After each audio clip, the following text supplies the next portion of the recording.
자, 이번엔 비교과 과정입니다. 자, 비교과 과정은 교과 과정하고 다르죠.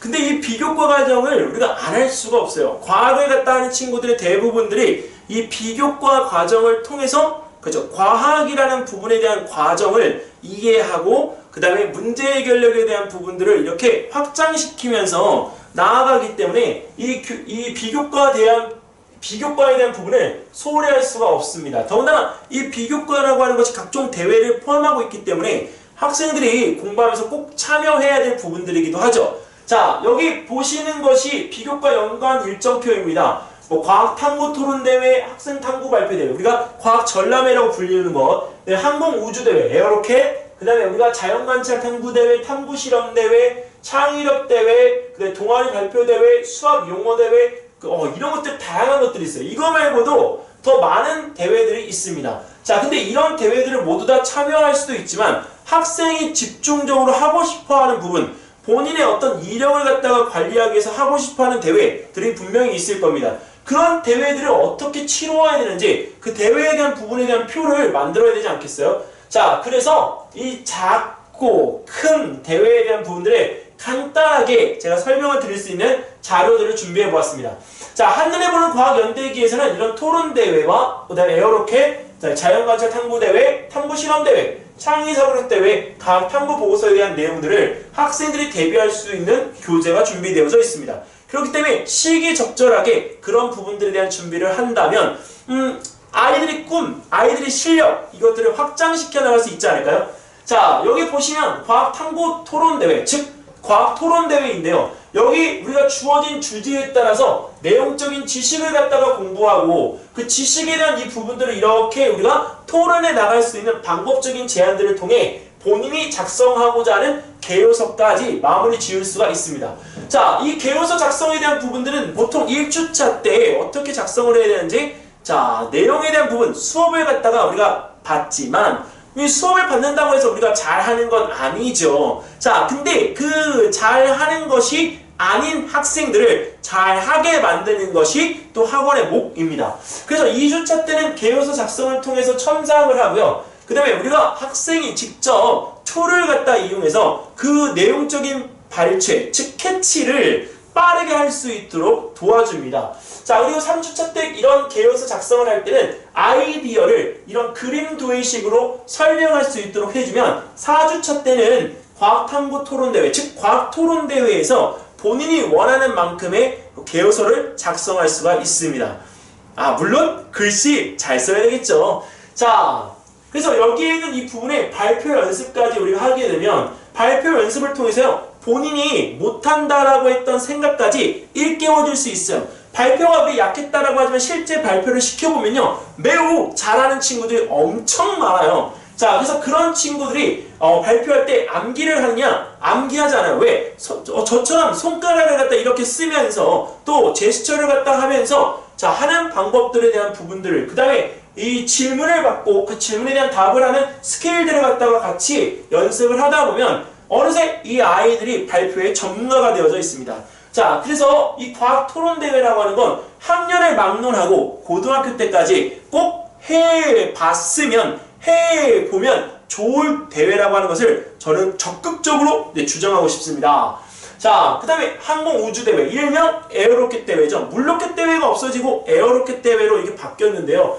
에어로켓 대회를 갖다가 할 때 우리가 키트를 갖다가 사용하는 경우도 있지만 일부 학교에서는 본인들이 그 내용물을 구비를 해서 직접 대회에 참여할 수 있도록 해주고 있습니다. 그래서 직접 이런 것들을 만들어 볼 수 있게끔 이렇게 교재들이 다 구성이 되어져 있습니다. 자, 그리고 자연관찰 탐구대회 같은 경우에는 실제 필드, 야외로 나가서 본인이 암석과 곤충과 식물에 대한 주제가 주어지게 되면 지금 이렇게 학교에서 섹터가 나눠져 있는 상태에서 이것을 구분해서 본인이 관찰하고자 하는 대상, 관찰하고자 하는 식물, 관찰하고자 하는 암석들을 선별해서 지금과 같은 이런 보고서를 작성해야 됩니다. 지금 보시는 것은 초등학생이 최우수로 상을 받은 작품인데요. 정말 초등학생답지 않게 매우 구체적으로 내용을 잘 썼죠. 자, 이건 중학생의 작품입니다. 중학생은 아까 초등학생이 쓴 것보다도 좀 일목요연하게 정리가 잘 되어졌고 그림도 일단 이렇게 구분되어지면서 표, 그 다음에 또 나중에 가서는 그래프까지 우리가 여기서 그려질 수 있는 형태입니다.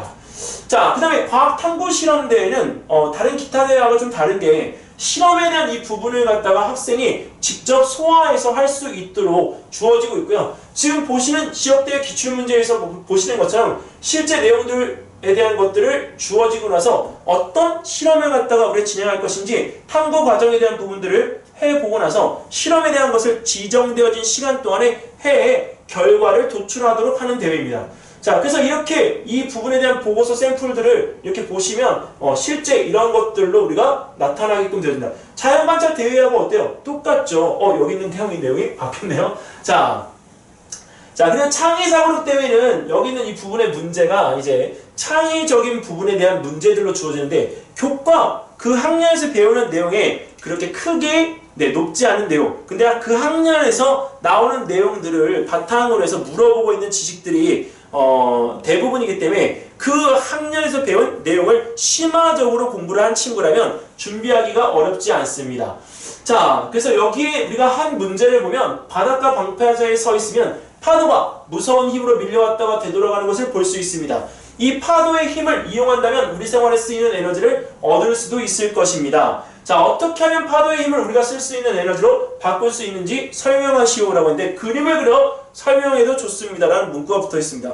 자, 파도를 갖다가 우리 생각하면 딱 그렇죠. 조력발전을 갖다가 우리 생각할 수도 있겠죠. 근데 지금의 조력발전은 실제 우리가 실패했습니다. 그래서 이 조력발전을 갖다가 제대로 하기 위한 어떤 도구적인 창의적인 아이디어를 생각을 할 수 있다라고 한다면 그림을 그려가면서 설명할 수 있는 부분 충분히 이제 이해되시죠? 자, 그래서 그런 것들을 우리가 할 수 있는 대회가 창의사고력 대회입니다.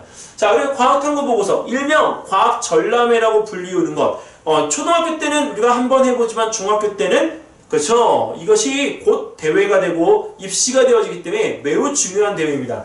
자, 다양한 영역에서 문제 해결 방법을 갖다 익히고 창의적인 역량을 펼쳐볼 수 있으면서 자기 주도적 학습 능력에 대한 신장을 우리가 할 수 있기 때문에 이 과정이 꼭 필요한데요. 자, 여기에는 이 부분에서 우리가 어떤 점들을 기대하면서 할 수 있느냐? 독창성, 객관성, 불편성, 재현성에 대한 부분들을 우리가 일목요연하게 해결했는지 평가를 두고 할 수 있다. 자, 새로운 사실이 있는가? 독창적인 아이디어를 도출했는가? 자, 그 다음에 아이가 자기 의견을 갖다가 우리가 적을 때 그 선행 연구에 대한 조사는 제대로 이루어졌는지, 자, 그 다음에 우리가 공정하고 불편한 점에 대한 부분을 이해하고 진리에 대한 부분이 추구가 됐는지 등입니다. 그리고 실험적인 정확성에 대한 데이터도 우리가 매우 중요하게 받아들여지겠죠.